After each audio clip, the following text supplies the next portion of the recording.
Aku bukan menantu sampah, bab 749 sayang, aku sudah hamil. Ya sudahlah. Beberapa ibu rumah tangga tidak mempedulikannya, orang tak berguna seperti menantumu, dia bisa mempunyai kehebatan apa Aurel juga yang bisa diandalkan. Tidak peduli bagaimana Jenny meminta maaf, beberapa wanita itu sama sekali tidak berhenti. Keluarga tidak berkuasa dan tidak kaya seperti ini, mereka malas sekali mau menjilatnya. Jenny marah sekali, melihat beberapa wanita itu pergi, juga membawa pergi hadiah yang sudah diantar kemari, benci sekali hingga giginya gatal. Orang tak berguna ini, benar-benar sudah membuatnya malu, sia-sia dia biasanya memamer di hadapan keluarga Suk kembali ke bentuk asal. Wanita-wanita ini kembali ke rumah Suk pasti akan berbicara sembarangan, nantinya mukanya mau diletak di mana. Jenny marah sekali, dia marah-marah di dalam rumah. Dewi sudah tahu dia mau marah, langsung bersembunyi. Awalnya dia masih mempunyai sebuah hal penting, ingin mengumumkan kepada semua orang pagi tadi, tapi diganggu oleh kerabat keluarga Su, juga tidak mempunyai suasana hati ini lagi. Di tengah Jenny memarahi, Dewi berjalan keluar, menelepon Rocky. Rocky, kamu di mana? Sayang, ada apa? Rocky sedang di dalam mobil, berencana mengendarai mobil pergi melihat-lihat joint venture. Dewi ragu sebentar, berkata, sayang, aku beritahu suatu hal tapi kamu jangan terkejut. Sebenarnya ada apa? Ucap Rocky sambil tertawa, dia pertama kalinya melihat Dewi menelepon dengan segugup ini. Dewi memberanikan diri, dengan wajah merah berkata, sayang, sepertinya aku sudah ada. Ada apa? Rocky memegang setir, bertanya tanpa sadar. Tapi begitu perkataan ini keluar, dia dalam sekejap menahan nafas, lalu senang sekali. Saat ini, Dewi sudah menata perasaannya, berkata, sepertinya aku sudah hamil. Benarkah, sungguh? Rocky dalam sekejap terlalu senang, hampir saja menginjak pedal gas. Dia langsung memberhentikan mobil di pinggir jalan, mencengkram handphone dengan gemetaran, bertanya sekali lagi. Sayang, kamu sungguh sudah hamil. Tapi ini juga tebakanku sendiri, aku masih tidak pasti. Dewi mendengar nada bicara Rocky yang senang, dia juga sangat gembira. Bagaimana juga ini adalah anak pertama mereka. Bagus sekali, sayang, kamu sudah bekerja keras. Rocky semangat sekali sampai wajahnya memerah, bahkan nafasnya tidak merata. Sayang, kamu sekarang di mana? Aku langsung pulang. Sekarang dia sudah tidak ingin pergi ke joint venture lagi, dia hanya ingin kembali pada sisi istrinya. Bagus sekali. Dia sudah mempunyai anak, akan menjadi seorang papa. Dewi baru saja ingin berkata, tiba-tiba mendengar suara makian Jenny dari dalam villa. Kalau Rocky sekarang pulang, bukankah akan berdebat dengan Jenny? Dia langsung berkata, aku sekarang masih ada urusan, mau keluar, kamu urus pekerjaan kamu dulu, jangan pulang. Sayang, mau aku antar tidak? Tanya Rocky, dia sekarang sangat khawatir tubuh Dewi. Tidak perlu, aku sudah sampai. Dewi langsung menggeleng. Rocky tidak bisa berbuat apapun, tapi kesenangan di dalam hatinya tidak bisa diredam, bahkan tangannya pun bergetar. Juga tidak tahu anak di dalam perut istrinya, pria atau wanita. Tapi, tidak peduli bagaimanapun, tetap saja anak pertama dia dengan Dewi. Perasaan tidak senang Rocky tadi dalam sekejap langsung menghilang, dia sungguh ingin memeluk istrinya dan berputar. Saat ini, dia juga tiba-tiba teringat, tadi dia barusan menentang Jenny, bisa jadi ibu mertuanya akan menghasut di hadapan istrinya. Sekarang istrinya hamil, Rocky juga tidak ingin Jenny memperparah konflik. Dia langsung menelepon salah seorang bodyguard di villa, menyuruhnya mengeluarkan kontrak. Agar istrinya bisa tenang di rumah, lebih baik dia menandatangani kontrak kerabat keluarga Su ini, agar Jenny tidak mencari masalah setiap hari, mengganggu istrinya hamil. Setelah mendapatkan kontrak, Rocky langsung menelepon Hendrik perusahaan Hedik. Tuan Hendrik, bisa bantu aku tidak? Beberapa kontrak ini, di hadapan kerabat keluarga Su adalah kontrak besar, tapi di perusahaan Hedik hanyalah biji wijen. Rocky tidak ingin mencari perusahaan Hedik untuk menghindari banyak masalah. Lagi pula, kalau dia mencari perusahaan Babel atau Lian perusahaan Wehou, kantor pusat dua perusahaan ini jauh dari kota sahaja, mau menandatangani juga harus tunggu beberapa hari, hanya keluarga Jiang yang paling cepat. Hendrik langsung menyetujui, bahkan tidak menanyakan isi dari kontrak. Baginya, Rocky mencarinya menandatangani kontrak merupakan ketersanjungan. Rocky menyuruh orang membawa kontrak ke perusahaan Hedik, bernafas lega, bahkan jumlah saldo kontrak ini, mulai hari ini dia juga akan mengembalikan 2 kali lipat dari ini kepada perusahaan Hedik, saling memberi dan menerima. Rocky tidak bisa menahan semangatnya, langsung kembali ke villa, fokus menunggu istrinya pulang. Saat dia pulang, Jenny juga entah kemana, di dalam rumah kosong melompong. Tidak sampai 2 jam, dia mendapatkan telepon dari Hendrik. Master Rocky, kontraknya sudah ditandatangani, apakah kamu mau memeriksanya? Sudah merepotkanmu.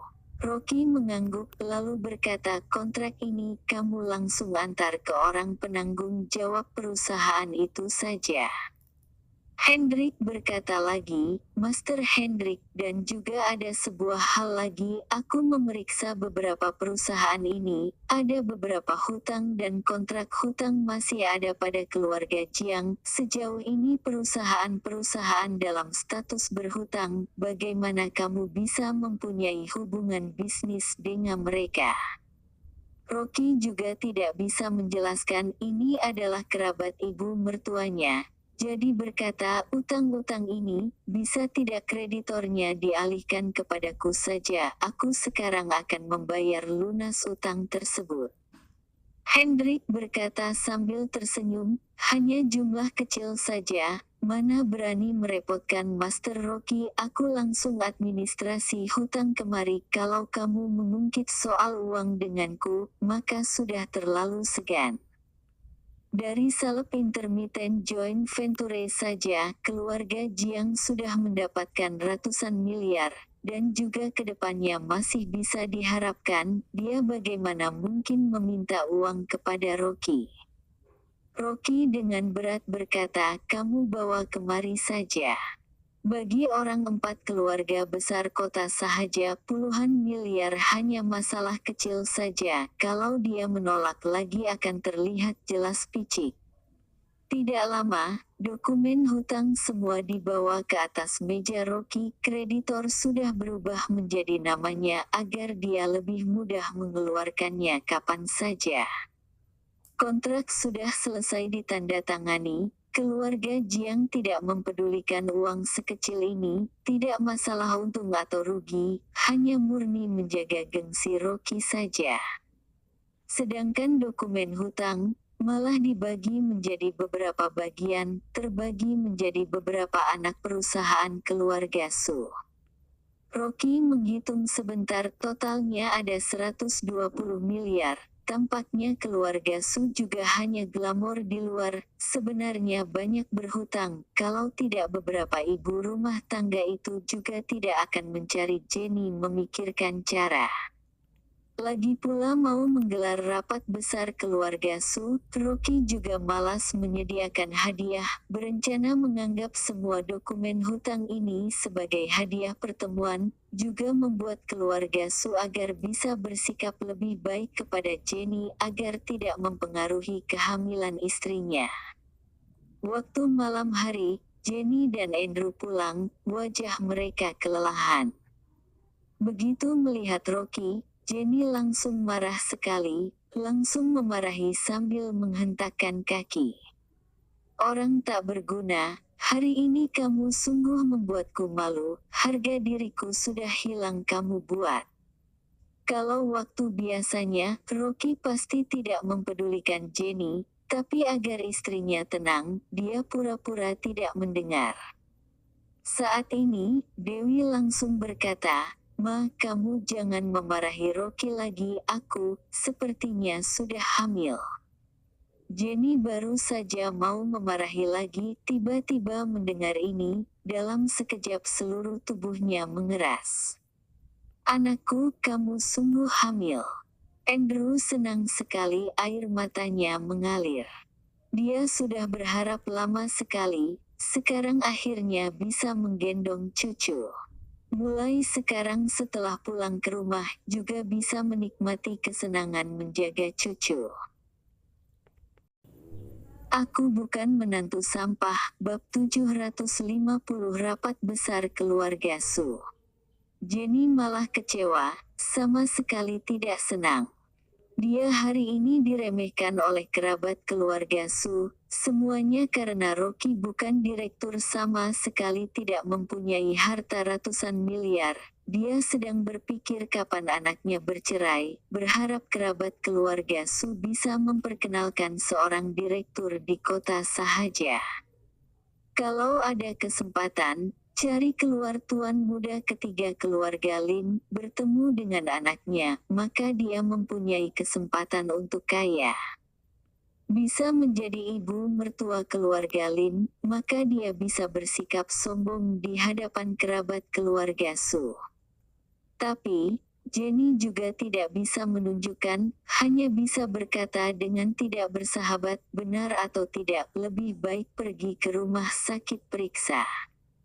"Ma, kenapa kamu tampaknya seperti tidak senang?" tanya Rocky. "Aku, mana ada." Jenny langsung menutupi, menunjukkan sebuah senyuman. "Aku hari ini hanya lelah, besok rapat besar keluarga Su, aku dan papamu pergi membeli sebuah hadiah."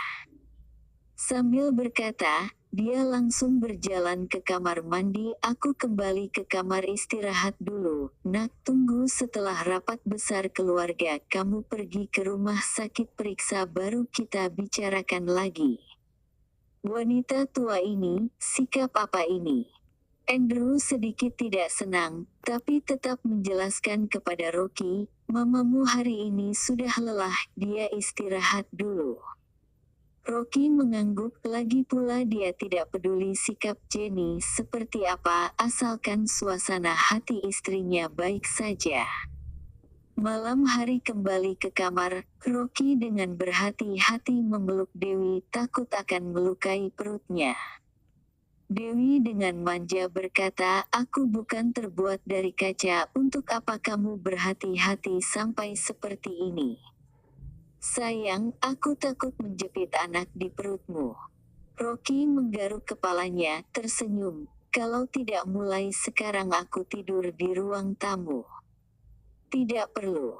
Dewi mendorongnya, dengan wajah merah berkata, "Tunggu setelah rapat besar keluarga besok kita pergi ke rumah sakit periksa." "Baik." Hati Rocky bermekaran, semangat sekali sampai tidak bisa tidur. Dengan berhati-hati memeluk tubuh istrinya, sampai istrinya tertidur, dia masih sulit untuk tertidur. Sudah mau jadi papa. Juga tidak tahu anak di dalam perut istrinya laki-laki atau perempuan, meskipun sekarang keterampilan medisnya bagus sekali, juga tidak mungkin secepat ini mengetahui jenis kelamin janin. Hari kedua pagi-pagi Andrew membawa sekeluarga, dengan perkasa mengikuti rapat keluarga Su. Sebenarnya, skala keluarga Su juga tidak kecil, juga ada beberapa orang sukses tapi garis Jenny adalah posisi terendah di dalam keluarga Su. Lokasi perkumpulan adalah di dalam mansion keluarga Su di kota sahaja. Awalnya rapat besar keluarga Su setahun sekali, hanya saja beberapa tahun ini mulai merosot. Mengadakan rapat besar keluarga juga harus menghabiskan banyak biaya, jadi diganti menjadi beberapa tahun sekali. Tapi meskipun begini, saat Rocky sekeluarga sampai di depan pintu mansion, sudah terparkir beberapa mobil mewah di luar pintu.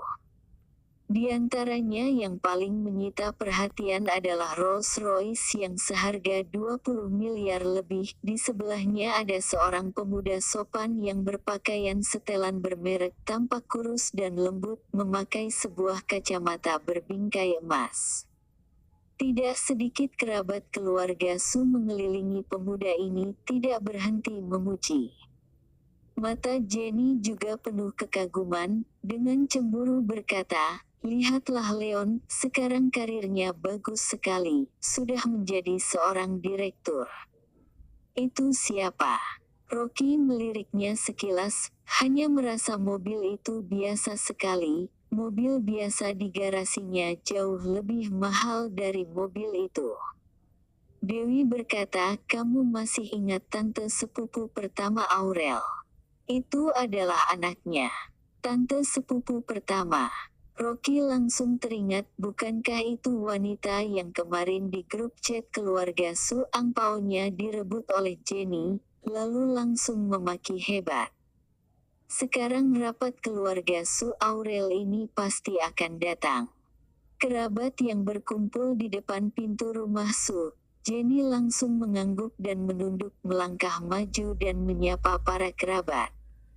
Tapi, meskipun dia semerendah apapun, juga tidak banyak kerabat yang ramah kepadanya, kebanyakan hanya bergumam dari lubang hidung, lalu tidak mempedulikan lagi. Saat ini, sebuah mobil BMW putih melaju kemari perlahan, semua orang langsung gempar, beramai-ramai pergi menyambut. Jenny begitu melihat langsung menarik Dewi berlari ke depan, "Cepat, paman sepupu pertama sudah datang, kita pergi sapa dia." Paman sepupu pertama adalah kepala keluarga Su mulai saat ini, ayo cepat pergi. Mobil BMW itu berhenti, pintu mobil baru saja terbuka, orangnya masih belum keluar, sudah beberapa orang keluarga Su menyambut dan bertanya dengan ramah. Jenny dihalangi gerombolan orang di luar, bagaimana memaksa masuk juga tidak bisa, membuat panik sekali. Supir menarik dan membuka pintu mobil, seorang pria tua Pantai Costa yang tinggi, sebelahnya ada seorang wanita parubaya, dan juga pemuda dengan rambut cepak keluar dari dalam. Semua orang langsung berseru, "Paman sepupu pertama, kamu sudah datang, silahkan masuk ke dalam. Ini adalah anakmu, Suho bukan?" Dari penampilan saja tampaknya berbakat. Kakek Su terus menceritakanmu, mengatakan tahun depan akan menyerahkan posisi kepala keluarga Su kepadamu, mulai hari ini harus banyak menjaga kami. Sekelompok kerabat keluarga Su berusaha untuk menjilat karena paman sepupu ini akan menjadi kepala keluarga Su selanjutnya. Kepala keluarga Su, kekuasaannya tidak kecil, tidak hanya bisa memobilisasi semua koneksi keluarga Su, dan juga prestisenya paling tinggi, dan juga bisa menentukan hak anggota untuk masuk atau keluarga dari keluarga. Nama paman sepupu adalah Ferel, merupakan anak pertama kakek Su, biasanya di dalam keluarga meskipun ekonominya bukan paling tinggi tapi posisinya nomor 2 setelah kakek. Menghadapi sapaan ramah anggota keluarga Su, wajah Ferel tenang, dan berbasa basi dengan kerumunan orang. Jenny penuh keringatan, baru saja bisa masuk ke dalam kerumunan, menarik Dewi berkata, Kakak-kakak sepupu Su, ini adalah anakku Dewi ingin menyapamu. Setelah mengatakannya, dia menekan kepala Dewi, memaksa Dewi untuk membungkuk dan menyapa dia. Farel mengangkat kelopak matanya, hanya mengangguk datar, seperti tidak melihat apapun, memutar badannya dan mengobrol dengan orang lain. Dewi juga merasakan keremehan orang itu, dengan tidak senang menghempas tangan Jenny. Dia datang menghadiri acara, bukan mendekati anggota keluarga Su untuk apa mencari masalah. Tapi Jenny malah tidak melepaskan, masih tidak berhenti berkata, "Paman sepupu, dengar-dengar perusahaanmu mendapatkan kontrak besar lagi, selamat-selamat." Bagaimanapun Jenny memuji, tapi Farel sekeluarga tidak menatapnya dengan benar.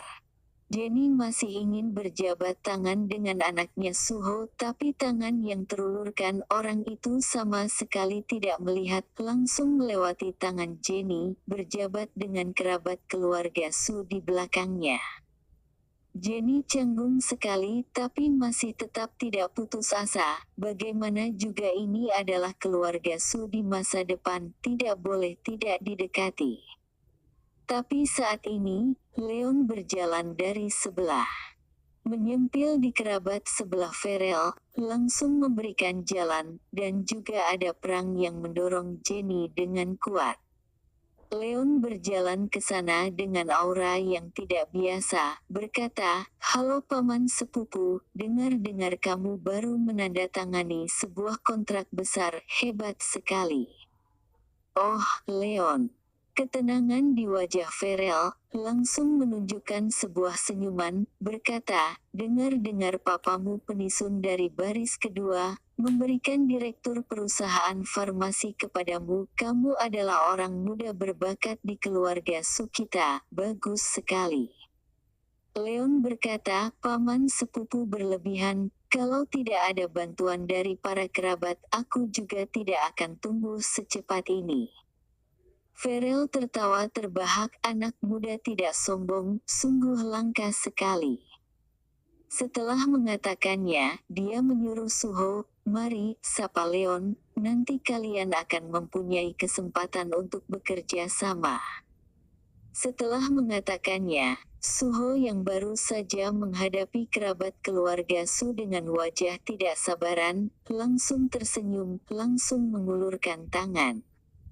"Leon, ada kesempatan nanti aku traktir kamu makan, sudah lama sekali tidak berjumpa denganmu.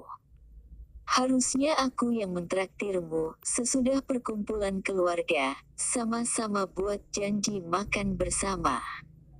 Mereka berdua bagaikan saudara kandung, mengobrol dengan akrab. Jenny didorong oleh kerumunan sampai ke samping, ingin bergabung juga tidak bisa. Dia masih ingin menarik Dewi, Rocky malah menghentikan, menarik Dewi ke belakangnya. Sekarang istrinya hamil, Jenny malah menariknya menerobos tempat kerumunan, kalau nanti sampai menimbulkan masalah, bagaimana?